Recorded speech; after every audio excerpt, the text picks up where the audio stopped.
objetivo dessa nova metodologia que nós desenvolvemos em parceria com o LEF é criar um modelo que a gente tenha maior eficiência no campo, produzir uma floresta com maior rapidez e com menor custo. Um outro aspecto importante é a questão da ocupação rápida dessas áreas, com o objetivo de promover o sombreamento rápido e diminuir com isso a manutenção e, logicamente, os custos da restauração. E esse recobrimento inicial muito rápido da área nós fazemos combinando com as espécies nativas de recobrimento adubação verde. Então essa adubação verde, essa área está com 1 ano de restauração e na verdade quem está fazendo o recobrimento da área é a adubação verde. Junto com essa adubação verde estão se desenvolvendo as espécies nativas de recobrimento que vão substituir a adubação verde daqui 6 ou 8 meses. A gente já vem estudando esses modelos faz alguns anos. A gente vem criando modelos espaciais, grupos de espécies apropriadas, grupo de espécies com funções específicas, das quais a gente utiliza desse potencial para que a gente tenha um rápido crescimento da floresta. E junto com isso a gente tem o ganho econômico através da diminuição do número de operações no campo e da diminuição do número de tempo que a gente tem levando essas operações para o campo.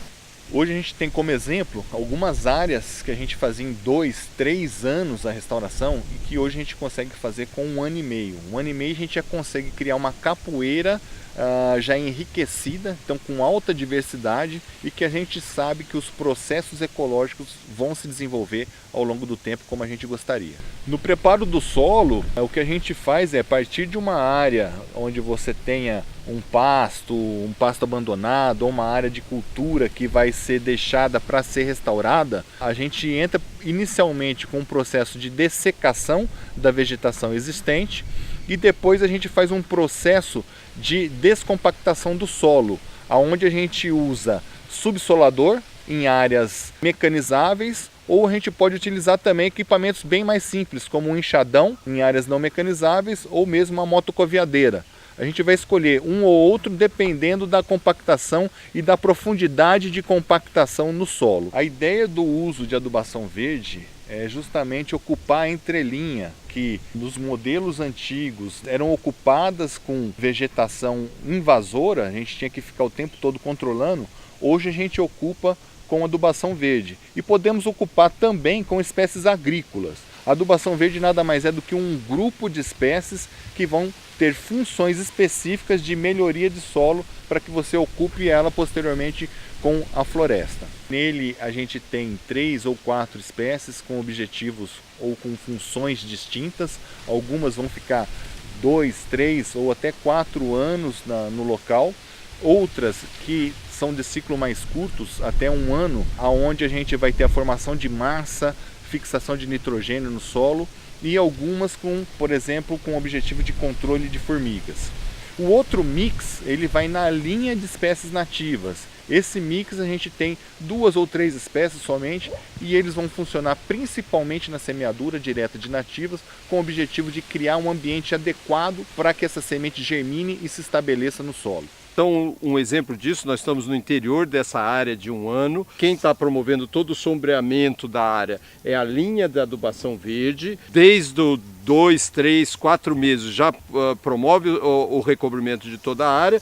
E junto com essa linha de adubação verde, que foi plantada na entrelinha das espécies nativas de recobrimento, temos aqui a espécie nativa de recobrimento. Então aqui um fumo bravo que cresceu junto com a adubação verde, agora está saindo dessa cobertura da adubação verde para formar sua copa e gradualmente substituir a adubação verde no momento que ela entrar em senescência. Então esse é um processo natural que vai acontecer aqui, onde a adubação verde, que promoveu o recobrimento inicial de toda a área, gradualmente vai sendo substituída pelas espécies nativas de recobrimento ao longo do processo de uma sucessão local. Então uma das questões conceituais muito importantes é a questão de uso de grupos funcionais na restauração. E o grupo funcional que é mais importante nessa fase inicial é o grupo que nós chamamos das espécies de recobrimento. São espécies nativas, regionais, dependendo da formação florestal que está sendo restaurada. E essa espécie, para ser considerada espécie de recobrimento, ela tem que ter duas características importantíssimas. Ter um crescimento rápido, ou seja, ganhar altura em pouco tempo, mas ao mesmo tempo promover um sombreamento bastante amplo. Isso não são necessariamente as espécies pioneiras. As espécies pioneiras geralmente têm um crescimento rápido, mas não têm o papel de sombreamento. Então, dentro do grupo das pioneiras e até algumas secundárias iniciais, nós selecionamos essas espécies que têm crescimento rápido e boa cobertura. Aqui nós temos exemplos interessantíssimos. Essa área está com menos de 2 anos de idade, de restauração com plantio total, onde nós usamos essas espécies de recobrimento. E aqui nós temos uma delas, que é a trema micrantha, chamada de corindiba ou pau-pólvora, que é uma das mais interessantes. Aqui nós temos outra, o pau-jangada, outra espécie de recobrimento bastante usada aqui nessa região da floresta estacional semidecidual. E aqui nós conseguimos ver bem, ó, com menos de 2 anos, olha o tamanho da copa dessas espécies, já promovendo o sombreamento de toda a área. Ainda temos aqui o fumo bravo, que é outra espécie que nós usamos nesse grupo de sombreamento. O mutambo é outra espécie que nós usamos de sombreamento. Aqui o pau-cigarra, outra espécie que nós usamos de sombreamento. Então a área com 2 anos, quem está promovendo o sombreamento da área, criando essa primeira capoeira na restauração, são as espécies de recobrimento. Dentro delas, num determinado momento, nós introduzimos as espécies da diversidade. Mas então esse grupo do recobrimento é um grupo fundamental, selecionado para cada região, dentro das espécies que têm bom crescimento e boa cobertura.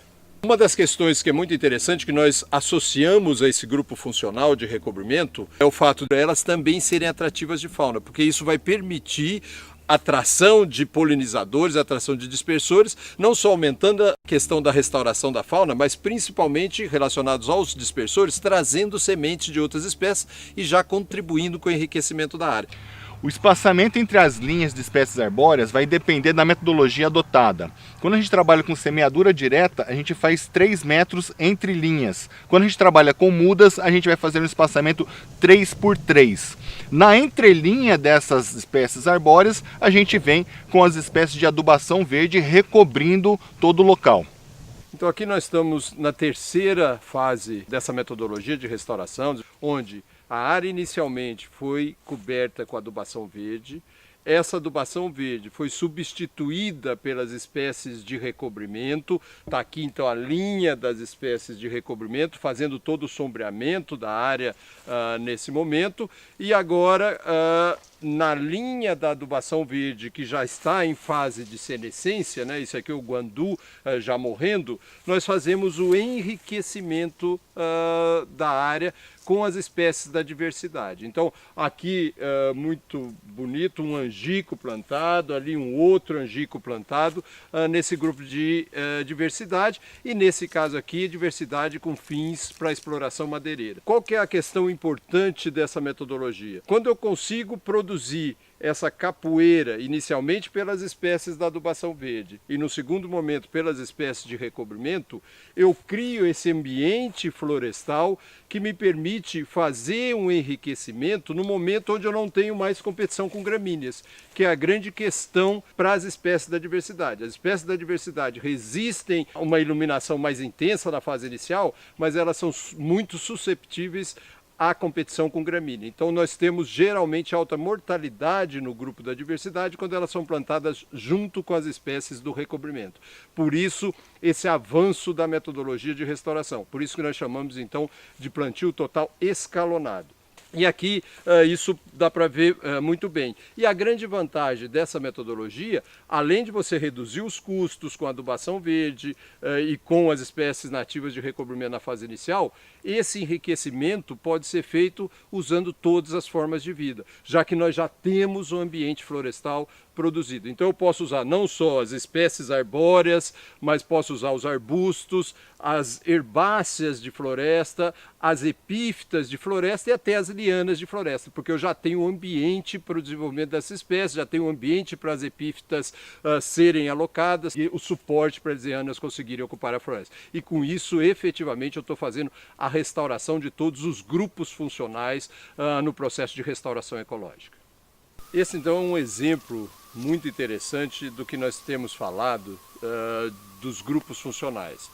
Essa é a trema micrantha, corindiba, pau-pólvora, onde nós usamos ela nessa proposta metodológica como uma espécie do grupo funcional de recobrimento, então uma espécie nativa de recobrimento, mas juntamos nessa proposta de produção do recobrimento que ela faz como atrativa de fauna também. Então essa trema está com 3 anos, já vem florescendo desde o primeiro ano e aqui mostra o resultado típico dessa atração de fauna. Então embaixo da trema nós temos várias outras espécies nativas que não foram plantadas e que já estão começando a regenerar nessa área que tem 3 anos de idade. Aqui nós temos uma triquilha, também atrativa de fauna, que foi certamente dispersa por animais que vieram buscar na trema o alimento, porque nós nem plantamos a triquilha. Aqui um outro exemplo de mamica de porca, também atrativa de fauna, que foi trazida por um dispersor que veio se alimentar da trema. E aqui embaixo da trema, várias outras espécies já produzindo essa regeneração natural dentro dessa área, que tem 3 anos, facilitada pelo uso de espécies de recobrimento atrativas de fauna. E o resultado dessa metodologia é a diminuição do número de manutenções na área. A gente consegue com isso abaixar custo e diminuir também o tempo de restauração. Então, com um sombreamento como esse, nós vamos diminuir a competição, a mato-competição, a gente pode diminuir também a quantidade de adubo que a gente deveria colocar nessa área e a gente tem um resultado, a diminuição de custo. Outra grande vantagem dessa metodologia é que ela pode ser aplicada em várias formações florestais tropicais, não só no Brasil, em outros biomas como a Amazônia, mas também no resto do mundo. O objetivo principal dessa metodologia é, na verdade, conseguir uma restauração com o máximo de sucesso no menor tempo possível e, logicamente, com uma grande redução de custos.